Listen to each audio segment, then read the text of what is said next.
Hi everyone. This week we're going to talk about Hinduism.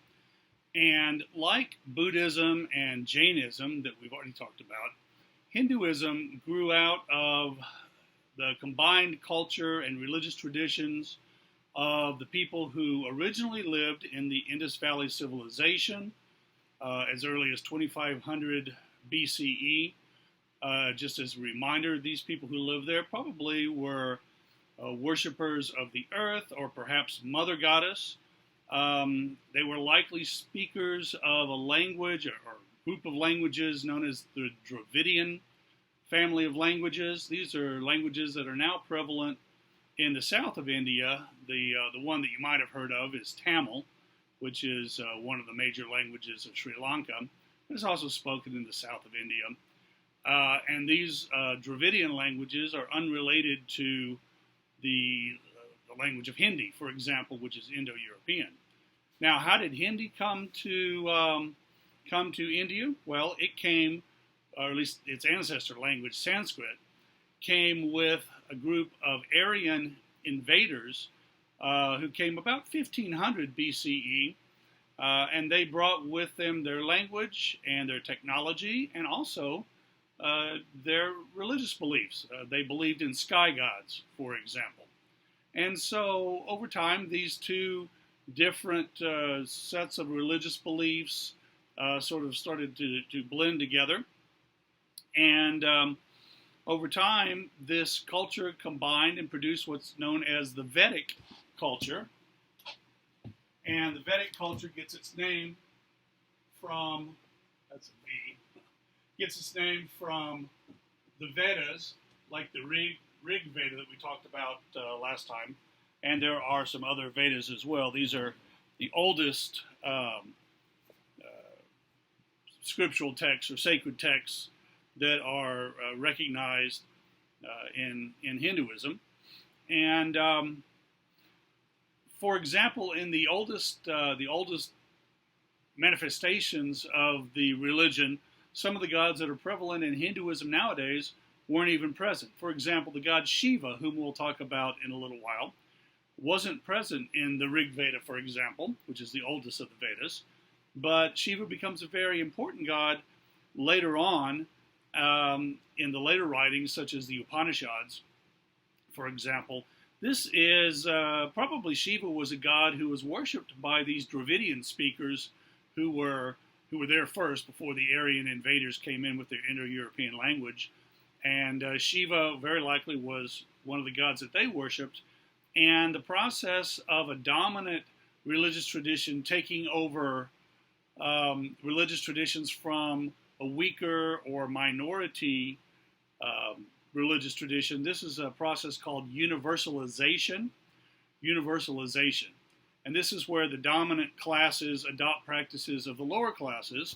And this has happened. This isn't unique to Hinduism by any means.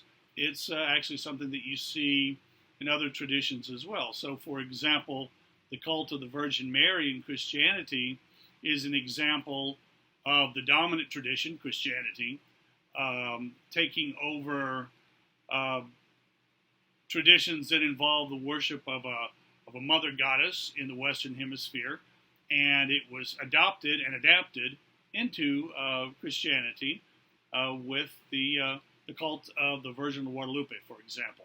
Another example in Christianity is some of the traditions surrounding Christmas and Easter, Christmas trees, Yule logs, Easter eggs, Easter bunnies.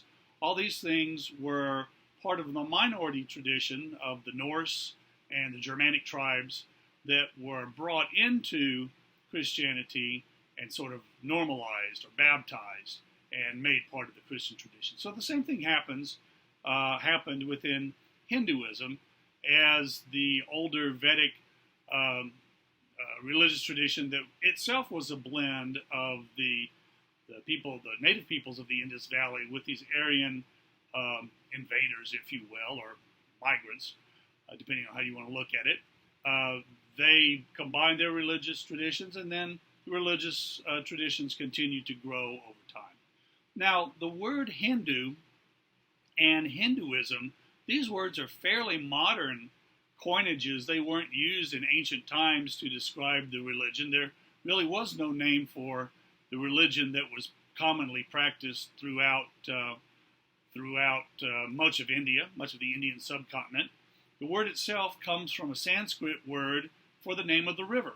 The river that's nowadays called the Indus River, the Sanskrit word, in Sanskrit it was called the Sind, so it was like Ind with an S on the front of it. And originally Hinduism was used by early scholars of religion, perhaps in the 18th century, something like that, to distinguish the kind of larger traditional religious practices of people in India and the Indian subcontinent from those of other groups that could be more easily named. And so Muslims, for example, there were lots of Muslims because for historical reasons, there were lots of Muslims in India, particularly in the areas that are now Pakistan and Bangladesh. And Muslims was pretty obvious. They had a certain set of beliefs that could be easily identified, and they had a name that they used of themselves. The Jains had been around for thousands of years. They had certain practices that distinguished them from others. Buddhists also had certain practices. They followed the teachings of the Buddha, the Noble Eightfold Path, and all that sort of thing. And so they were easy to distinguish. And there were also Christian groups who were there in India. So all the people who followed traditional worship practices that didn't fall into any of these other groups came to be called Hindus. And this was the name of the major religious tradition that didn't include all these other groups.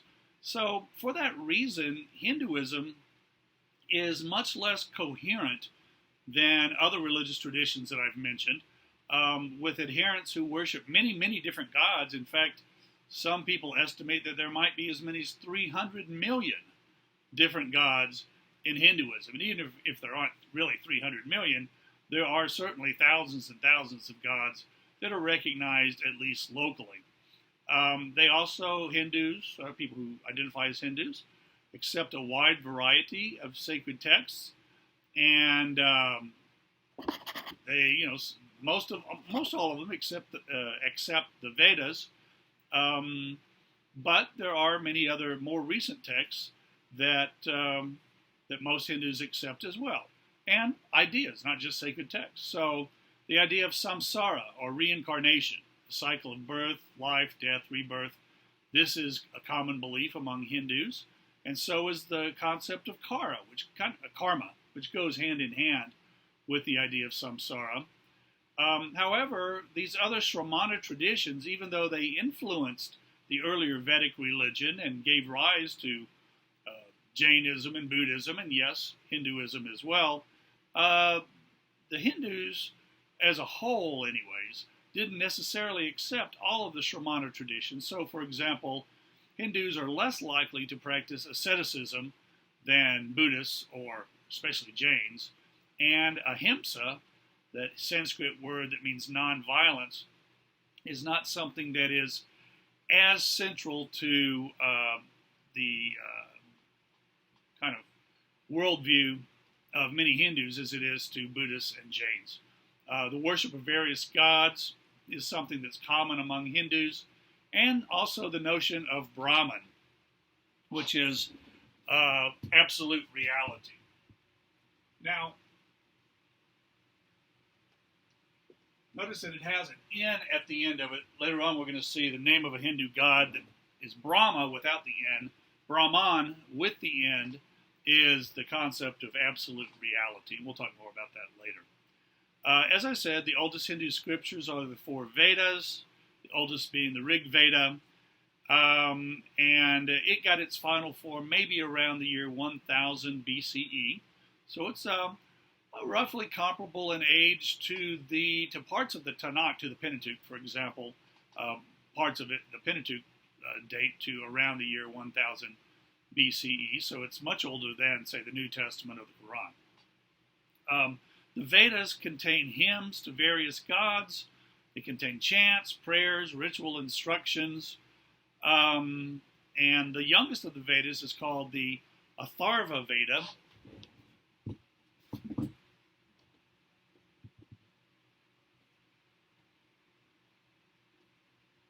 It's the youngest of the four Vedas.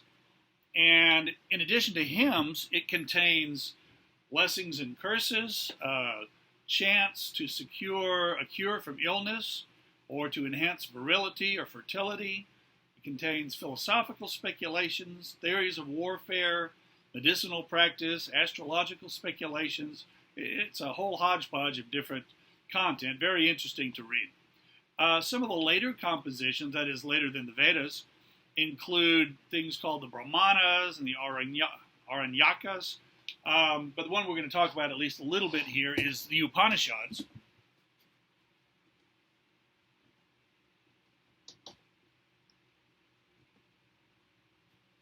The Upanishads were composed later than the Vedas, maybe 1,000 years later or something like that.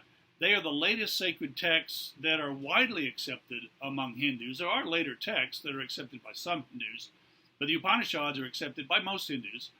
And they contain philosophical speculation, often in the form of a conversation between a teacher and his students.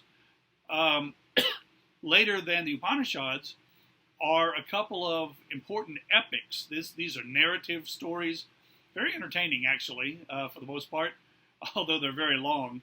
And these are important to many Hindus as well. These epics focus on Dharma, which we've talked about before. Remember that Dharma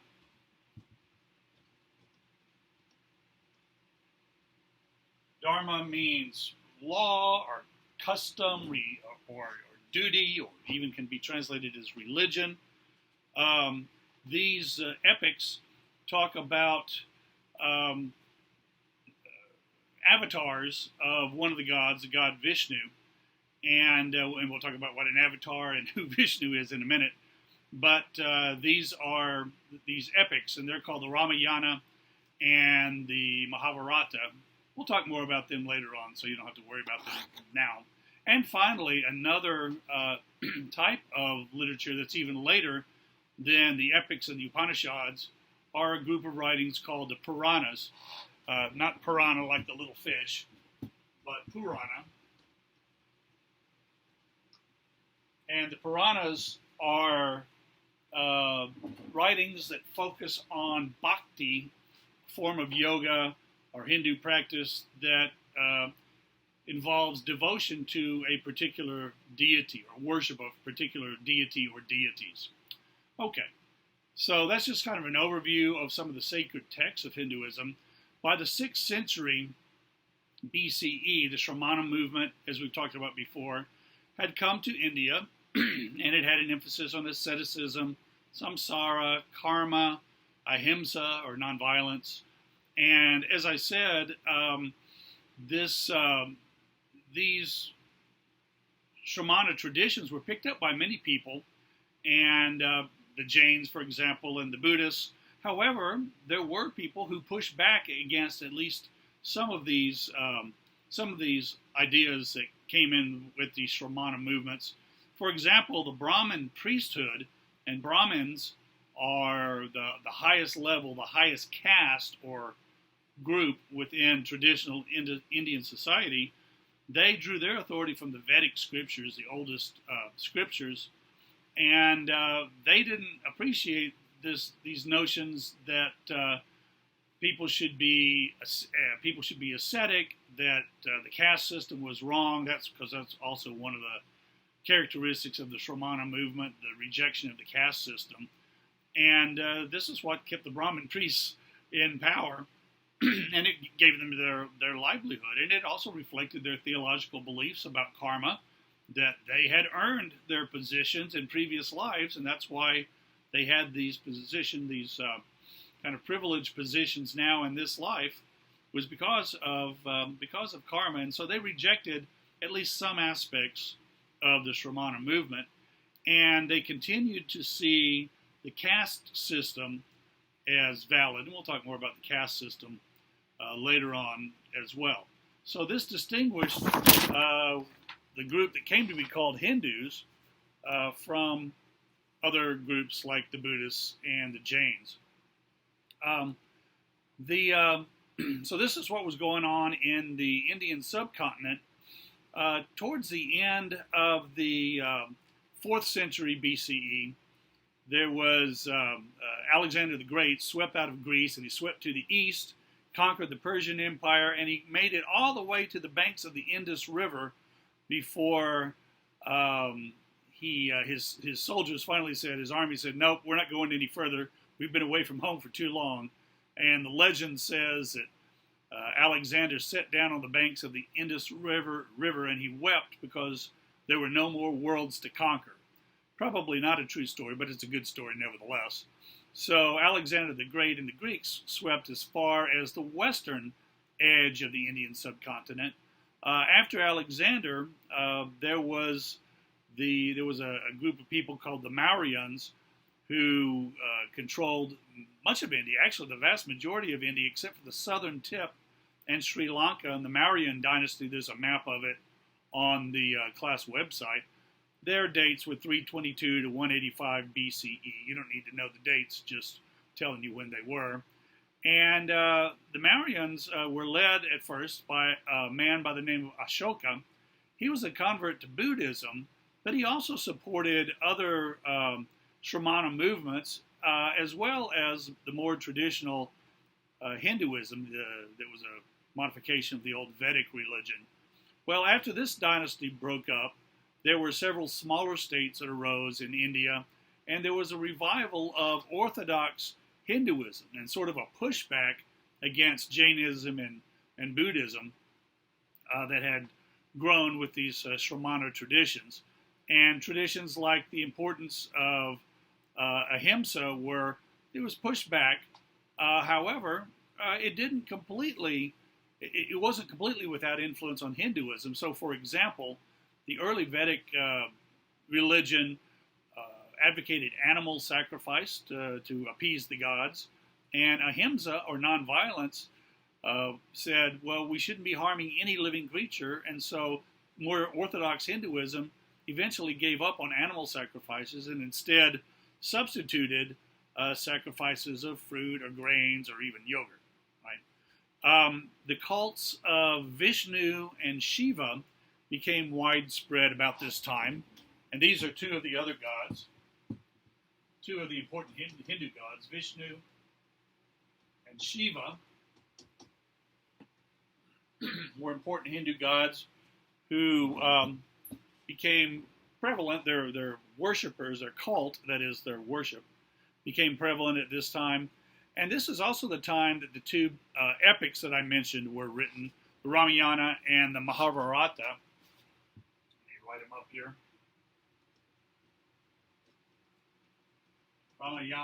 Ramayana and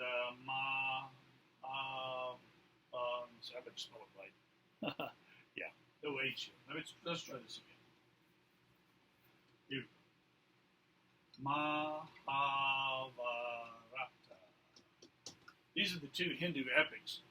In the first epic, the main character is named Rama, and in the second, the main character is Krishna. You've probably heard of Krishna, right? And both Rama and Krishna are avatars of the god Vishnu. Avatars of this god right here, Vishnu. An avatar is a corporeal manifestation of a divine being. So you might think of, so Krishna, for example, appears throughout the Mahabharata in human form, but he's not really human. He's really the god, but he appears in human form. And similarly, in the Ramayana, Rama is another manifestation, another avatar of Vishnu, the same god. And he also appears in human form, but avatars can be animals, and sometimes Vishnu appears as a turtle or a monkey or something like that. So avatars don't have to be human. We will talk more about these epics and what is contained in the epics in another video. In the 7th century CE, devotional worship of personal gods became popular in India, and this practice was known as bhakti.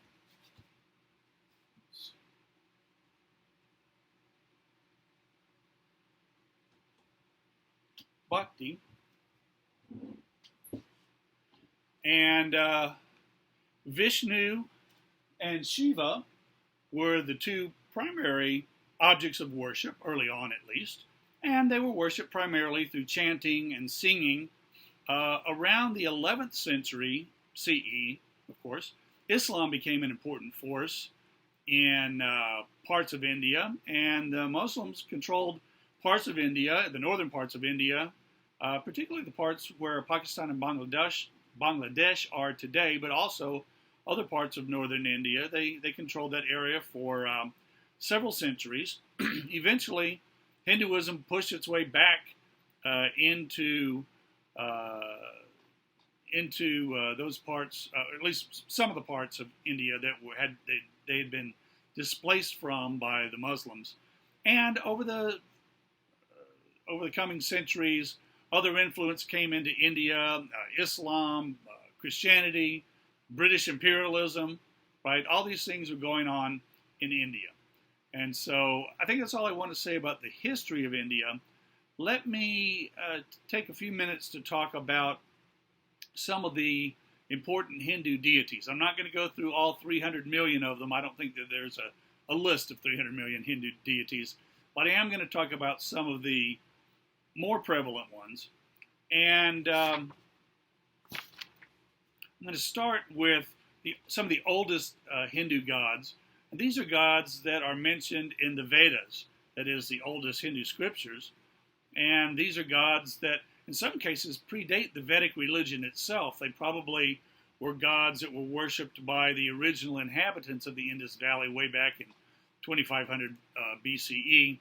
And others of them were brought in by these Aryan invaders in 1500 BCE. At any rate, they're all mentioned in the Vedas. And so some of these gods include Agni, the fire god, Agni. And you can hear that this is an Indo-European word. You can hear it because it has a cognate in English.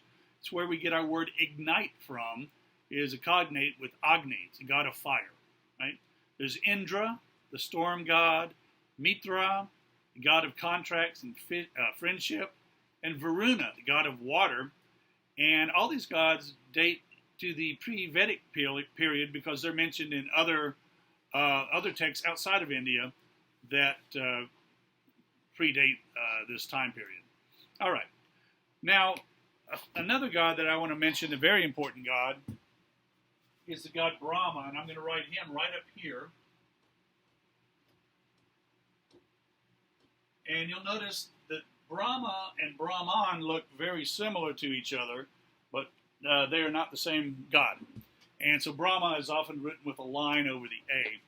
And Brahma is a creator deity, and he's one of the three important Hindu gods that are called the Trimurti. You see tri, three.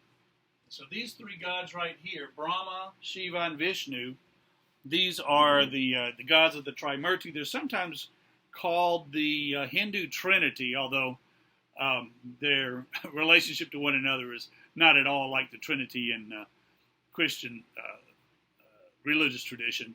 Nevertheless, that's what it's called sometimes. And I have pictures of all these gods that I'm going to talk about, starting with Brahma, on the class website. Brahma is a creator deity. He is depicted as a god with four bearded faces, red. Very often he's red. He has four arms. I should say that the gods are often presented as these different colors, often blue, but not always, and with four arms, and that represents the strength that they have as divine beings. And Brahma is often pictured as mounted on a goose and holding various objects. I should say about the Trimurti also that they represent the three forms of Brahman with an N, three forms of Brahman. All right, the second member of the Trimurti is Shiva, right there. Shiva is the destroyer god. So Brahma's the creator, Shiva's the destroyer, but Shiva is also associated with wisdom, with extreme asceticism, and he also has tremendous creative power. Okay, so God's powers are not mutually exclusive. Sometimes Shiva is depicted as an ascetic yogi, that is, he's depicted as a human who is very skinny, very emaciated, because he's a very ascetic, so extreme that ashes rather than blood flow from his veins. He's sometimes shown mounted on a bull, sometimes with snakes as a belt or around his neck.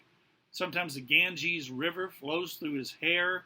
Sometimes he has a third eye right in the middle of his forehead, and that third eye represents wisdom. You can think of the Norse god Odin, for example, who is a one-eyed god. One eye because he's blinded in the other eye, but that eye represents wisdom. And Shiva is sometimes represented by a pillar or by a vertical carved stone, which represents the phallus, and thus Shiva's creative power. If you don't know what a phallus is, you can go look that one up. All right, Shiva's wife is sometimes called Sati and sometimes Parvati. She is the wife of Shiva, but she commits suicide when she's insulted by her father. Her father doesn't like Shiva for whatever reason, and he doesn't invite the two of them to a great sacrifice to which all the other gods are invited, so Sati or Parvati kills herself out of spite. That's the story. Ganesha is a guardian deity, and he's the son of Parvati. He's the god with the elephant head, right? And he's known as the god who can remove obstacles. So he's a very popular god among Hindus. You can go to a Hindu person's house or to a Hindu temple, and you will often see depictions of Ganesha. All right, and all these gods here, Shiva, Sati, Parvati, and Ganesha, are all part of the same family. So Hindu gods are often grouped together into families. The third member of the Trimurti is Vishnu, and he is the preserver god. So Brahma is the creator, Shiva is the destroyer, Vishnu is the preserver, and he provides continuity for the universe, and he himself transcends the end of the universe. When the universe comes to an end and then starts over again, is reborn, Vishnu is a god who transcends it. He's often depicted with 4 arms, blue skin, sometimes with a lotus flower coming out of his belly button and extending up into the sky, upon which Brahma is seated.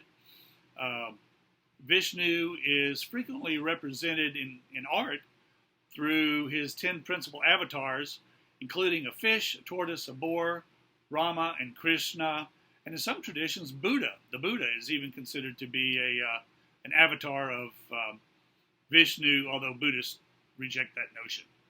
Krishna, whom I've mentioned before, Krishna is the most popular avatar of Vishnu. He's the hero of something called the Bhagavad Gita. The Bhagavad Gita is actually a subsection of the Mahabharata.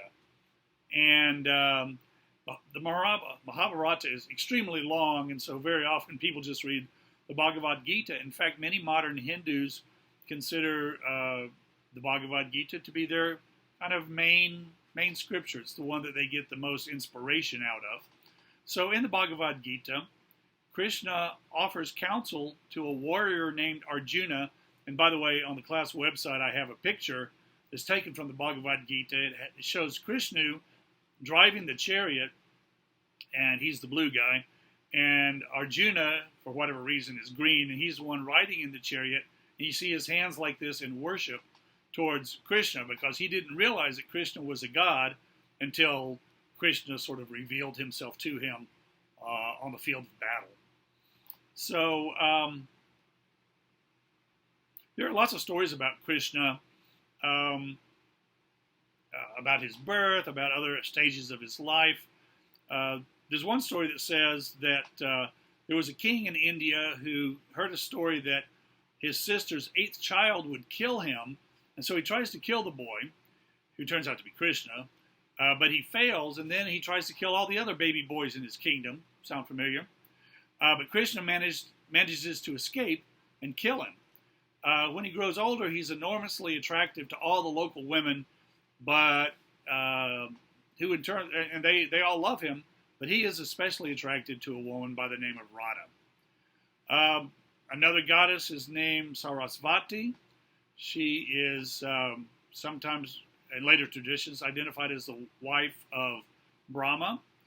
And she's actually more involved very often in creative activity than her husband is. Sarasvati is the goddess of speech. She's depicted with 4 arms, holding a star, dressed in white, and mounted on a swan. Kali is a goddess, and she's the goddess of destruction. But specifically, she's the goddess of destruction that time brings to all things. She's often depicted in art as with black skin or dark blue skin. I have a picture of her on the class website as well. She's naked, she's hideous, she has human body parts strung around her neck and around her waist, and she has a sword and she kills people, and she's very destructive. She's sometimes associated with Shiva as his consort. Modern interpretations of Kali often depict her in a less gruesome form, and there are some forms of tantric Hinduism, that is, Hinduism associated with particular yogic positions, things like that. And some of these forms of Hinduism worship Kali as the highest deity.